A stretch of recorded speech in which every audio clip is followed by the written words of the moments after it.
Right from the first time seeing the stylish and somewhat retro key art, the stumpy caricatured cars, and the promise of a trip through all the eras of F1, I was pretty much already sold on Formula Legends. I really can't resist something like this, and even the comedically parodied driver names like Lewis Hamilton and Byron Renner take me back to the classic races I played as a child. I was always going to try out the recent demo then and found a nice surprise waiting in the pause menu. Formula Legends has a photo mode. The visual style is obviously not the sort of thing that's going to rival F1 25 or Gran Turismo 7 when it comes to car photography, but that's really not the point. This one's all about the charm. It's actually a very similar feel to that of Fun Selector's Art of Rally, a game that also has a photo mode by the way, and comes with a comparable dose of nostalgia from its selection of classic racing car styles and recognisably familiar liveries. As for the photo mode then, it's not a bad start. The camera has free movement over a modest range for relatively unhindered composition, that's despite being quite twitchy to adjust. The bounding area is always centred around the player's car though, with no way to hop around to see what the CPU racers are up to during the race, unless they're already within range that is. There is at least a rather huge zoom that seems to go on forever, bringing even distant cars and objects right up close in the frame. Longer zooms also result in a more pronounced depth of field effect, nicely replicating real-world lens behaviour. The camera aperture setting has a similar authenticity in the way that it affects both the depth of field and the exposure of the image.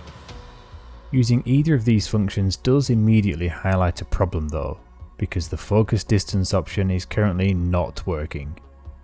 Stuck at a distance that is greater than the camera's range, this makes it impossible to have your own car in focus with any kind of shallow depth of field applied. Obviously with this being a demo build, I'd expect that to be a temporary problem, and one that will likely be fixed come release day. For now though, finding CPU cars that just happen to be at the right distance for the camera's fixed focus is pretty much the only workaround. Elsewhere you'll find 16:9, 21:9 and old school 4:3 aspect ratios to choose from, the obligatory game logo, and some decent post-processing options. These include brightness for exposure compensation, something that you will need to balance the use of wider apertures, along with contrast and gamma to further manipulate the black to white balance. Colour meanwhile can be tweaked with saturation and white balance. Not only does that last one work well to nicely add cooler modern tones or a warmer vintage feel to an image, but at one extreme it results in a red monotone style that I actually really like the look of. 3D clouds, if you're listening, don't take this one out. Vignette, chromatic aberration and grain can also add something to complement the classic look, and a couple of colour filters are specifically tailored to suit the historical eras. Although they will overwrite all other editing choices you've made so far, choosing the vintage or classic filter adds a subtle overlay on top of the image. With one featuring lens and film defects and the other some faint CRT scan lines, these are a nice nod towards traditional recording and TV broadcasting characteristics.